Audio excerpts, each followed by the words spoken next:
एका प्रकाशकाने काही पुस्तके 2,760 रुपयांना विकले.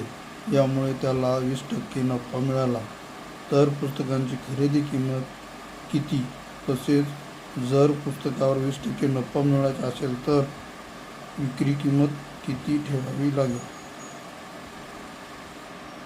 2,760 गुणिले 100 भागिले 120.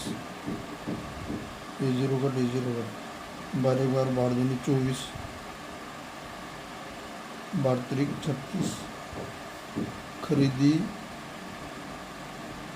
किंमत 2300 रुपये. पुन्हा 20% मिळाल्यानंतर विक्री किंमत किती? 2,300 गुणिले 25 भागिले 100. 20 कट 23 गुणिले 25. 25 त्रिक 75. 75 5 8 7. 25 2 50. 50 7 57.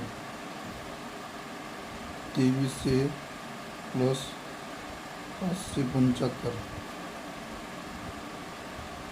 5 7 3 5 8 आणि 2 2,875.